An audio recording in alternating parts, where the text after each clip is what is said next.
ये अगले वाले प्रश्न की तरफ अपन आगे बढ़ते हैं। अगले वाला प्रश्न हमें कहता है कि नगरीय भूगोल को परिभाषित करते हुए उसके स्वरूप क्षेत्र के बारे में बताइए। क्या बताना आपको? जो नगरीय भूगोल है उसके बारे में आपको बताना है कि नगरीय भूगोल की परिभाषा देनी है तथा इसका स्वरूप क्षेत्र के बारे में बताना है कि भाई नगरीय भूगोल क्या होता है। क्या बताना है कि जो नगरीय भूगोल होता है, अर्बन ज्योग्राफी क्या होता है, उसके बारे में आपको बताना है। अगर जो अधिवास भूगोल की बात करें वो तो मुख्यतः अगर उसको अपन बांटे क्या है, जो आपका जो सेटलमेंट ज्योग्राफी है या अधिवास जो भूगोल है, कौन सा आपके सामने जो आपका अधिवास भूगोल है, ये दो भागों में मुख्य रूप से बटा होता है ना। एक होता है इसमें ग्रामीण अधिवास भूगोल और दूसरा होता है नगरीय अधिवास भूगोल। मतलब गांव के जो लोगों के जो रहन सहन का तरीका है और शहर में लोगों के रहन सहन का तरीका है, गांवों की बस्तियों का निर्माण शहरों की बस्तियों का निर्माण में काफी अंतर होता है। तो अब इसके अंदर अपन नगरीय आपके सामने जो अधिवास भूगोल है, क्या है, नगरीय अधिवास भूगोल है, उसके बारे में अपन विस्तार से पढ़ेंगे। क्या करेंगे? उसके बारे में अपन विस्तार से पढ़ने वाले हैं। काफी जरूरी आपके सामने एक क्लास होने वाली है। नगरीय भूगोल अर्बन ज्योग्राफी मानव भूगोल की एक प्रमुख और आधुनिक शाखा है। क्या आपके सामने जो मानव भूगोल है, इंपॉर्टेंट के कौन सी शाखा के अंतर्गत आती है? ह्यूमन ज्योग्राफी के अंतर्गत। किसके अंतर्गत? मानव भूगोल ह्यूमन ज्योग्राफी के अंतर्गत आती है। इंपॉर्टेंट पॉइंट आपको यही याद रखना है, किसके अंतर्गत आती है? ह्यूमन ज्योग्राफी के अंतर्गत आपके सामने देखने को मिलती है। यह है आपके सामने जो नगरों की उत्पत्ति, विकास और उनके आंतरिक संरचना, स्थानिक वितरण और उनके कार्यों का वैज्ञानिक अध्ययन करती है। क्या करती है आपके सामने? यह नगरों की उत्पत्ति, कोई भी नगर है, आपका शहर है, आपका निकटतम शहर है, जैसे भाई बहुत बड़ा उदाहरण नहीं लेते हैं जयपुर दिल्ली आपके सामने, चेन्नई बेंगलोर का, अपन आपके आसपास कोई नगर है, छोटा सा कोई जो नया शहर है, वो कैसे बस रहा है, उसकी बसावट देखो। आप जीवन में आप कोई भी किताब को पढ़ते हो तो उसको अपने आसपास के जीवन से भी रिलेट किया करो। आपके आसपास का शहर है, पहले अपने दादाजी से पूछना कि पहले इसमें इतनी दुकान हुआ करती थी क्या? वो कहते थे नहीं। ये जब से हाईवे निकला ना, इसके पास खूब सारी दुकानें आपके सामने लगने लगे, खूब सारी दुकानें यहाँ से कटने लग गई हैं, यहाँ की जमीन का आपके सामने भाव बढ़ गया। अक्सर सुनने मिलता है अपने को, है ना। पहले यहाँ पर कम से कम 10 दुकानें हुआ करती थी, उसके अलावा कुछ नहीं था। आज देखो स्टैंड, आज स्टैंड से दूर भी आपके सामने क्या हो गया है, बहुत सारी दुकानें खुलने लगी। हो रहा है ऐसा। तो इसी के बारे में अपन अध्ययन करते हैं कि कोई नगर है उसकी धीरे धीरे उत्पत्ति कैसे होती है। उत्पत्ति हो गई कब? उस वो हाईवे निकला ना, तब से इसका आपके सामने क्या हो गया, धीरे धीरे इसकी उत्पत्ति तो देखो बहुत पहले हो चुकी थी, लेकिन हाईवे निकलने से या कोई मेट्रो लाइन या कोई रेल लाइन निकलने से क्या हो गई, वहां पे विकास कार्य भी होने लग गया। क्यों? लोगों की आवाजाही बढ़ने लग गई, लोग आने जाने ज्यादा लग गए, इसलिए विकास कार्य भी होने लगे और उनकी आंतरिक संरचना। इंपॉर्टेंट बात होती है कोई भी नगर को बसाने की, उसका आंतरिक संरचना। कहां से आपको रेल लाइन निकालनी है, कहां से अगर आपके सामने सीवरेज लाइन निकालनी है ना, कहां से आपको सामने सीवेज लाइन निकालोगे, कहां से आपको आपके सामने हाईवे निकालना है, इन सब चीजों के बारे में आपको अध्ययन करना जरूरी होता है। साथ के साथ स्थानिक वितरण, जो स्थानीय चीजें होती हैं, क्या होती हैं, जो स्थानीय, साथ के साथ जो स्थानीय वितरण होता है, जो स्थानीय जो चीजें होती हैं, कहाँ पर आपके सामने लोगों का बसावट कहाँ पर करनी है, लोग आपके सामने दुकानें कहाँ पर होंगी, लोगों का मार्केट कहाँ पर बनेगा, लोगों को पार्किंग कहाँ पर लगानी है, लोगों के बसावट के मकान कहाँ से बनाने, झुग्गी झोपड़ी वाला इलाका कहाँ पर रहेगा, स्लम वाला, हर चीज के बारे में अपन देखते हैं और उनके कार्यों का वैज्ञानिक अध्ययन करता है। तो कोई भी नगर की उत्पत्ति कैसे हुई, फिर उसका विकास कैसे हो रहा है, फिर उसकी इंटरनल डिजाइन कैसी है और उसका स्थानिक वितरण कैसा है, इन सब चीजों को जब अपन साइंटिफिक स्टडी करते हैं, क्या करते हैं, इन सब चीजों की जब अपन साइंटिफिक स्टडी करते हैं, वैज्ञानिक रूप से इन सब चीजों का जब अपन अध्ययन करते हैं, तो उसी को क्या कहा जाता है, नगरीय भूगोल के नाम से जाना जाता है। डिकिसन, आर्य डिकिसन के अनुसार नगरीय भूगोल पृथ्वी के धरातल पे नगरों के उदय, स्थिति, कार्यों और उनके अंतर संबंधों का अध्ययन करता है। यहां पर एक इंपॉर्टेंट भूगोलविद है डिकिसन। कौन है भाई? डिकिसन। अब डिकिसन का क्या कहना है? डिकिसन का कहना है, आर्य डिकिसन का, कि नगरीय भूगोल पृथ्वी की धरातल, जो पृथ्वी है उसके आपके सामने जो धरातल होती है, उसके धरातल पे नगरों का उद्भव कैसे हो रहा है। पहले गुड़गांव था, नोएडा था, वो इतना ज्यादा विकसित नहीं था, दिल्ली ज्यादा विकसित थी, लेकिन अब दिल्ली क्या है, वहां पर जितनी जनसंख्या रहनी चाहिए वो रह चुकी थी।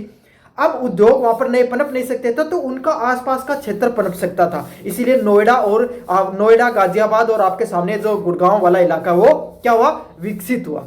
समझ में आ गया। तो इस तरीके से आपको चीजों को समझना होती है। वहां की स्थिति कैसे है, कार्य और उनके अंतर संबंधों का आपके सामने अध्ययन करना होता है। समझ में आ गया। तो वहां के धरातल पे आपके सामने स्थिति कैसे होती है, वहां पर क्या क्या कार्य होते हैं, उनके बारे में आपको विस्तार से अध्ययन करना है। अगले वाला पॉइंट, नगरीय भूगोल का स्वरूप।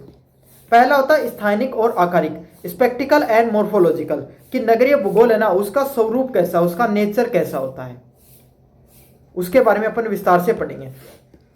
यह विषय नगरों के स्थानिक वितरण और उनकी आकारिकी अर्थात नगरों के भीतर भूमि उपयोग, आवासीय, व्यापारीय, औद्योगिक क्षेत्र के स्वरूप को विश्लेषण करता है। क्या करता है, जो स्थानिक, क्या करता है, जो स्थानिक आपके सामने, स्थानिक और आकारिक, यह विषय नगरों के स्थानिक वितरण और उनके आकारिक अर्थात नगरों के भीतर भूमि उपयोग, आवासीय, व्यापारी, औद्योगिक क्षेत्र का विश्लेषण करता है। स्पेक्टिकल स्टडी होती है ना, मोर्फोलॉजिकल और स्पेक्टिकल स्टडी क्या करती है, कोई भी नगर है उसका आकार कैसा है, कैसे आकार में बसा हुआ है, क्या वो वर्ताकार में है, क्या वो स्क्वायर में है, क्या वो लीनियर है, कैसे उसका आकार है, रेडिकल है, कैसा उसका बसावट है, जो जमीन का उसका उपयोग कैसे किया जा रहा है, लोग आवासीय भूमि बना रहे हैं तो कहां पर आपके सामने बना रहे हैं, व्यापार करने का क्षेत्र कहां पर है और इंडस्ट्रियल एरिया कहां पर है। समझ में आ गया। इंडस्ट्रियल एरिया अक्सर बाहर देखने को मिलता है, व्यापार संबंधी गतिविधियां बाजारों में होती है, जो मेन मार्केट होता है वहां पर देखने को मिलती है,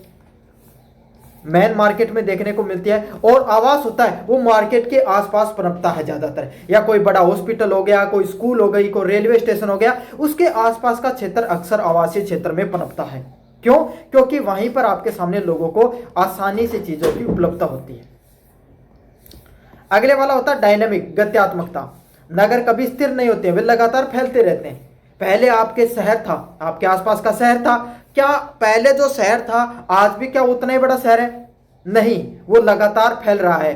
पहले स्टैंड, आपके दादाजी, आपके पापा जी बताएंगे, आपके पापा या फादर बताएंगे कि पहले जो स्टैंड हुआ करता था ना, उसके आसपास, जैसे आपके आसपास के शहर को देखें, ज्यादा दूर नहीं जाना अपने को जीवन में, अपने को अपने आसपास की चीजों को ऑब्जर्व करो। जो स्टैंड हुआ करता था, बस स्टैंड, रेलवे स्टेशन, इसके आसपास 15-20 दुकानें थी बस ज्यादातर। और आज देख लो स्टैंड से 2 किलोमीटर इधर और 2 किलोमीटर इधर की साइड जो मार्केट है वो लगातार फैल रहा है। समझ में आ गया। तो यही है, डायनामिक होते हैं, नगर कभी स्थिर नहीं होते, वो लगातार फैल रहे हैं क्योंकि जनसंख्या बढ़ रही है भारत में। इसीलिए नगरीय भूगोल का स्वरूप परिवर्तनशील होता है ना। इसीलिए क्या है, नगरीय भूगोल को अपन लगातार पढ़ते रहते हैं। इसमें लगातार जो चेंजमेंट हो रहे हैं, क्या हो रहे हैं, लगातार जो नगर हैं उनमें जो चेंजमेंट हो रहे हैं उनको अपन क्या करते हैं, स्टडी करते हैं। समझ में आ गया आपको अच्छे से। अंतर अनुशासनात्मक, यह विषय अर्थशास्त्र को अपने साथ लेकर चलता है, समाजशास्त्र को अपने साथ लेकर चलता है, और डेमोग्राफी ने डेमोग्राफी को अपने साथ लेकर चलता है। भाई क्या, कैसे लेकर चलता है? अर्थशास्त्र, लोग वहां पर आपके नगर में लोग क्या कर रहे हैं, आपके सामने दुकानें खोल रहे हैं, तो पैसे कमा रहे हैं, इसीलिए तो खोल रहे हैं। अलग अलग प्रकार के समाजशास्त्र में हम समाज का अध्ययन करते हैं। आपके शहर में हो सकता है बाहर के दूसरे जिले के लोग आकर रह रहे हैं, भाई कोई हॉस्पिटल खोला, नया हॉस्पिटल, वहां पर हो सकता है आपके जिले से नहीं दूसरे जिले के डॉक्टर आकर रह रहे हैं, है ना। बाहर से लोग आपके काम करने के लिए यहाँ पर आ रहे हैं, दूसरे राज्य से भी लोग आ सकते हैं। तो वहाँ का समाज है वो मिश्रित समाज होता जा रहा है, वहाँ पर आपके लोकल लोग भी हैं और बाहर के लोग भी हैं। इसीलिए समाजशास्त्र में हम सब इन सब चीज़ों का अध्ययन करते हैं। समाजशास्त्र में हम सभी चीज़ों का अध्ययन करते हैं। समझ में आ गया। डेमोग्राफी आपको क्या बताती है? डेमोग्राफी हमें यह बताती है लोगों के बारे में कि इस क्षेत्र में कैसे लोग रहते हैं। तो नगर में लोग आ रहे हैं तभी नगर का आपके सामने बसावट या नगर का विस्तार देखने को मिल रहा है, और नगर का विस्तार का लोगों के बारे में जब अपन पढ़ते हैं उसी को डेमोग्राफी कहा जाता है। साथ के साथ नगर नियोजन के साथ घनिष्ठ रूप से जुड़ा रहता है। नगर नियोजन, टाउन प्लानिंग इंपॉर्टेंट है भाई। टाउन प्लानिंग आपको क्या कहती है? टाउन प्लानिंग हमें यही चीज बताती है कि कोई नगर को कैसे बसाया जाए। क्या बताती है कि कोई भी नगर है ना, उसकी बसावट कैसी होनी चाहिए, क्या होनी चाहिए, उसकी बसावट कैसी होनी चाहिए, उसी के बारे में आपके सामने टाउन प्लानिंग बताती है। कहाँ से हाईवे जाएगा, हाईवे के पास कहाँ कितनी दूर जगह छोड़कर दुकानों का निर्माण करना है, कहाँ पर आवास या कॉलोनियाँ होंगी, स्लम है तो वो एरिया कहाँ से होगा, कोई नदी निकल रही है तो उसके बाढ़ वाले क्षेत्र में ज़्यादा लोग नहीं बसे, है ना। आपके सामने सभी चीजों का ध्यान रखा जाता है। चलिए, नगरीय भूगोल का अध्ययन क्षेत्र, स्कोप क्या होता है नगरीय भूगोल का? विगत दशकों में तीव्र नगरीकरण के कारण इसका अध्ययन क्षेत्र भी बहुत बढ़ गया है। भारत जैसे देश में या साउथ एशिया के जितने भी देश हैं वहां पर लगातार जनसंख्या की वृद्धि देखने को मिली है पिछले कुछ सालों में। और इसके वजह से आपके सामने क्या हुआ है, इसके वजह से आपके सामने जो नगर है, लोग गांव रोजगार के चक्कर में गांवों को छोड़कर शहरों की तरफ पलायन किया। और लोगों ने जब शहरों की तरफ पलायन किया तो इससे क्या हुआ, नगरों का विस्तार हुआ, नगर बढ़ने लगे। इसीलिए आपके सामने जब नगरों का विस्तार हुआ तो हमने नगरीय भूगोल को भी पढ़ना शुरू किया। क्या क्या नगरीय भूगोल है, उसका क्षेत्र है, विस्तार क्षेत्र है, वो भी बढ़ने लग गया। नगरों की उत्पत्ति और विकास, प्राचीन काल से लेकर आधुनिक काल तक नगरों का ऐतिहासिक विकास क्रम का अध्ययन क्षेत्र है। क्या है, नगरों की उत्पत्ति और विकास। जो अलग अलग प्रकार के जो नगर होते हैं ना, प्राचीन काल से लेकर आधुनिक काल तक नगरों के ऐतिहासिक विकास क्रम का अध्ययन। प्राचीन काल से लेकर आधुनिक काल तक जो नगर होते हैं उनका ऐतिहासिक विकास क्रम समय के साथ क्या कर रहा है, समय के साथ उनका विकास हो रहा है, डेवलपमेंट हो रहा है। समय के साथ क्या हो रहा है, उनका डेवलपमेंट देखने को मिल रहा है नगरों का। प्राचीन काल, प्राचीन समय में सिंधु घाटी सभ्यता हुआ करती थी। उसके बाद में जो जनपद है वो समय के साथ बात करते हैं, समय के साथ जो सिंधु नदी है, गंगा नदी है, सरस्वती नदी है, उन जो सिंधु नदी की सहायक नदी है उनके किनारे सभ्यताओं ने पनपना शुरू किया। क्योंकि मनुष्य की आवश्यकता क्या थी, पानी और क्या, खाद्य सामग्री। तो खाद्य सामग्री कृषि से होती है भाई, कोई गेहूं चावल खाद्य सामग्री में आता, वही चाहिए मनुष्य को सबसे जरूरत। वो कहां से मिलता है, उपजाऊ जमीन, और नदियों किनारे उपजाऊ जमीन और पानी दोनों मिल जाती थी। तो इसके किनारे नगरों ने बसाव शुरू की। फिर क्या हुआ, जनपद बने। जो 16 जनपद है ना आपके सामने, 16 जनपद किसके किनारे बसे, आपके सामने गंगा नदी के किनारे बसते हैं। मगध हो गया, आपके सामने विंध्य हो गया, जितने भी जो आपके सामने सब के सब किसके, गंगा नदी के किनारे इन्होंने अपनी बसावट वो बसाई। क्यों, क्योंकि गंगा नदी के जो मैदानी क्षेत्र है वो सबसे ज्यादा आपके सामने क्या है, उपजाऊ जमीन है, पानी आसानी से उपलब्ध था, रहन सहन की जलवायु अच्छी थी, इसीलिए वहां पर नगर पनपे। इसीलिए आज भी यूपी बिहार में सबसे ज्यादा जनसंख्या है, क्योंकि उसी पुराने समय से वो जनसंख्या देखने को मिलती है ना। और आज के समय क्या है, आज के समय लोग कैसे अपने शहर बढ़ रहे हैं, आज के समय दिल्ली हो गया है ना, बेंगलोर हो गया, सूरत हो गया, औद्योगिक क्षेत्र जहां पर ज्यादा उद्योग है वहीं पर आपके सामने नगरों की उत्पत्ति होती जा रही है। पहले कृषि जरूरी पहलू था, तो जहां पर नदियां और उपजाऊ जमीन थी वहां पर लोग ज्यादा बसा करते थे। अब आधुनिक समय की जरूरत उद्योग है, तो जहां पर उद्योग मिलते हैं, गुजरात में आपके सामने सभी राज्यों के लोग कमाने जाते हैं। क्यों, क्योंकि उद्योग पनप रहे हैं। समझ में आ गया, इसीलिए वहां पर ऐतिहासिक विकास क्रम भी देखने को मिल रहा है। नगरों का वर्गीकरण, कार्य, औद्योगिक कार्य, धार्मिक व प्रशासनिक और आकार के आधार पर नगरों का वर्गीकरण करना। क्या करना, अलग अलग प्रकार के डेवलपमेंट होते हैं, जैसे इंडस्ट्रियल डेवलपमेंट। अगर कहीं पर उद्योग पनप रहे हैं तो आपके सामने क्या होगा, उद्योगों का तो आप सबको पता है भाई, जहां पर उद्योग बनेगा वहां पर लोग रोजगार करने के लिए आएंगे और वहां पर आसपास लोग बसेंगे तो नगर भी बनेगा। धार्मिक कारण, कोई ऐसी जगह है भाई, आज के आप राजस्थान में रहते हो, खाटू श्याम जी, सालासर है ना, आपके सामने सेठ सावरिया है ना, करनी माता हो गई है ना, रामदेव जी का मंदिर हो गया, तेजा जी का मंदिर हो गया। इधर क्या धीरे धीरे खास करके खाटू श्याम जी में आजकल क्या है, बहुत ज्यादा नगर, उनके आसपास के रिंगस वगैरह का नगर काफी विकसित हो रहा है। क्यों, क्योंकि बहुत सारे लोग वहां पर धर्म के आस्था के लिए वहां पर क्या करने आते हैं, दर्शन करने आते हैं। लोगों की आवाजाही, तो पैसा, बसावट देखने को मिलती है। प्रशासनिक दृष्टिकोण से चंडीगढ़ जैसा शहर है, उसका निर्माण इसीलिए हुआ था कि वहां पर लोग बसावट के लिए जो अधिकारी लोग हैं वो वहां पर रहेंगे। समझ में आ गया, तो उसको नगरों का वर्गीकरण अलग अलग चीजों पे होता है। क्या तो नगरों का विस्तार उद्योगों की वजह से हो रहा है, धार्मिक वजह से, या प्रशासनिक कार्यों की वजह से उनका विस्तार देखने को मिलता है।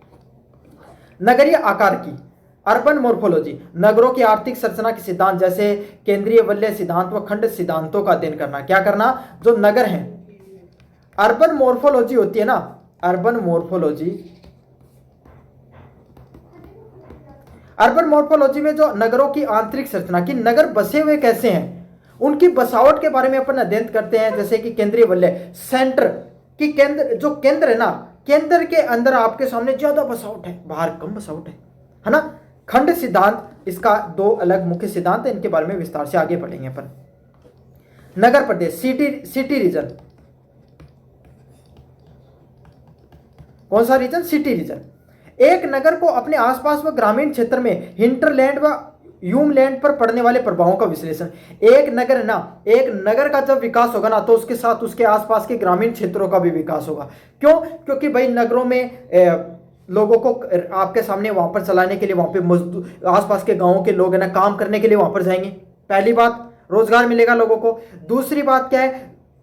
डेयरी से संबंधित, क्योंकि शहरों में डेयरी प्रोडक्ट कम बनते हैं, गांव में ज्यादा रहते हैं, तो उसके डेयरी जो उद्योग होता है, कौन सा उद्योग होता है? डेयरी उद्योग कहाँ पनपता है? डेयरी उद्योग आपके सामने हमेशा ग्रामीण क्षेत्र में पनपता है। तो उसके आसपास के आपके सामने जो क्षेत्र है, ग्रामीण क्षेत्र, उनमें भी काफी ज्यादा प्रभाव पड़ता है एक नगर का विकास का। नगरीय समस्या नियोजन। बढ़ती आबादी के कारण उत्पन्न समस्याएं, मलिन बस्तियां, ट्रैफिक व प्रदूषण भी होता है। कोई भी नगर का विकास हो रहा है, क्या हो रहा है? कोई भी नगर का विकास हो रहा है, तो कोई भी पहलू होती है भाई, उसमें सिर्फ पॉजिटिव चीजें नहीं होती हैं, उसमें कुछ ना कुछ नेगेटिव पहलू भी होते हैं। तो अगर आबादी बढ़ेगी तो स्लम, भाई सभी लोग आपके सामने इतना पैसा नहीं कमाएंगे कि वो आपके सामने किराए के मकान पे रहें, तो लोग झुग्गी झोपड़ियों में भी रहेंगे। लोग आवाजाही के लिए खुद के साधन लेकर आएंगे, तो ट्रैफिक भी बढ़ेगा और उसके साथ प्रदूषण भी बढ़ेगा। तो इसीलिए आपके सामने भविष्य के लिए स्मार्ट सिटी जैसी जो योजनाएं हैं वो बनानी जरूरी है, ताकि नगरों में किसी प्रकार की समस्याएं उत्पन्न ना हो। चलिए, नगरीय भूगोल वही बात है, ईंट कंक्रीट व जंगलों का अध्ययन नहीं है, बल्कि नगरीय समाज अर्थव्यवस्था के एक पूरा का पूरा तंत्र को समझने का समस्त। अगले वाला सिद्धांत आपके सामने केंद्रीय स्थान सिद्धांत। कौन सा है?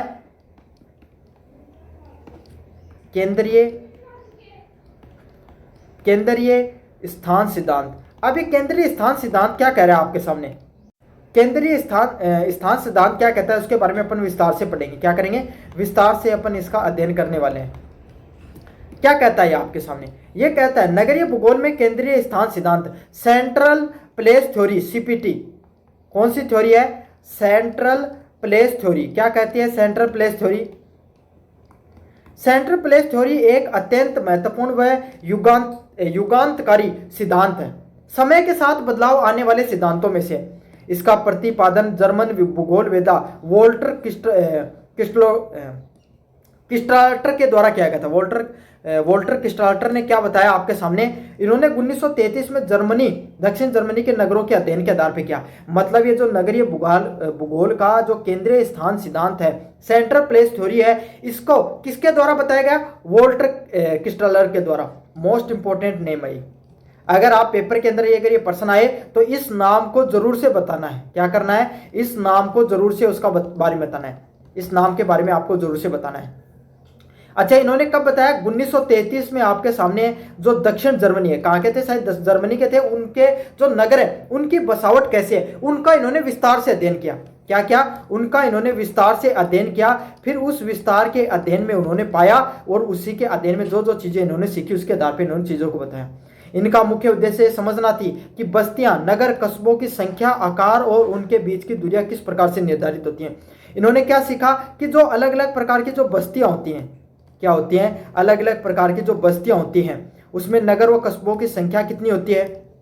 भाई कोई शहर बस रहा है ना, वहाँ पे नगर व कस्बों है ना, मतलब अलग अलग प्रकार के छोटे छोटे नगर। जैसे आपने देखा हो ना, सेक्टर ए है ना, sector 1, sector 2, sector 10, sector Z, इस प्रकार का नाम सुना है। तो उन नगरों में जो छोटे छोटे कस्बे होते हैं ना, उनकी संख्या कैसी होती है, उनका आकार कैसे है, कि वो बसावट में कैसे है। सेक्टर ए है ना, वो कैसे बसा हुआ है, सेक्टर 10 कैसे बसा हुआ है, सेक्टर जेड ए कैसा बसा हुआ है, उनका आकार कैसा है, उसके बारे में अपन देखते हैं इस सिद्धांत के अंदर। और उनके बीच में दूरी, सेक्टर ए और सेक्टर बी के बीच में कितनी दूरी है, इसके बारे में इन्होंने अध्ययन किया। तो जो नगर केंद्रीय स्थान सिद्धांत है, ये जो बस्तियां और नगर होते हैं, उनमें कितनी बस्तियों की संख्या होती है, उनका आकार छोटा है बड़ा है, और उनके बीच में दूरियां कितनी होती हैं, इसके बारे में विस्तार से अध्ययन करते हैं। क्या करते हैं? इनके बारे में विस्तार से अध्ययन किया जाता है। समझ